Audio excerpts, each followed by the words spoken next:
Hello guys, welcome back to my channel. Sa video ito, pag-uusapan naman natin ang flyball ng ating mga motor. May dalawang sample ako dito ng flyball na magaan at flyball na mabigat. Isang luma at isang bago. Pag-uusapan natin kung ano ba ang dapat na gamitin nating flyball sa ating mga motor. At kung ano ang indikasyon na dapat na nating palitan ang ating mga flyball. Okay, simulan na natin.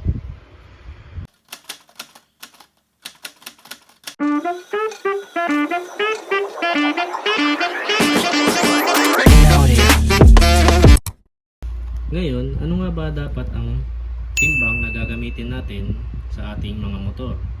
Kung magaan ba o mabigat? Kung ikaw ay bumabiyahe, kagaya ng joyride, angkas, move it, na bumabiyahe nga, lagi may angkas, suggest ko, gamitin mo yung mabigat na flyball.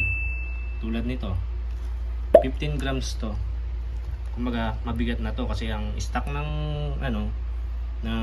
mga mabibigat na flyball o gumagamit ng mabigat na flyball, kagaya ng Honda, ang mabigat na nila 16 grams yata o 15 grams. Ito, bumili ako na ito kasi magpapalit na rin ako ng bola. Nung nakarang check ko kasi sa motor ko, may kanto na yung bola o flyball. Ang mabigat kasi na flyball, madali niya kasi may tutulak yung mga pulley natin. Kumbaga, pag tinulak yung pulley, mas mabilis umangat yung belt papunta sa torque drive. Mas mabilis niyang mapapaandar yung gulong natin, mapapaikot. Hindi kagaya ng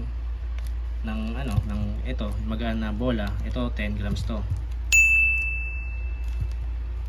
10 grams na bola. Sira na to itong na to. Isa rin pala sa mga indikasyon ng o yung indikasyon talaga ng bola na sira, ito.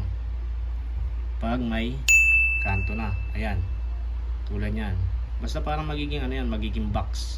Hindi na siya bilog. Pag sinalat mo, pag ganyan, malalaman mo na may hindi pantay o may kanto nga, yung kantong sinasabi ko. Pag may ganun na yung mga bola nyo, palitan nyo na kasi malaki ang magiging epekto nito sa ating mga panggilid. Yun nga, kung may angkas nga kayo, gamitin nyo yung mabigat na bola.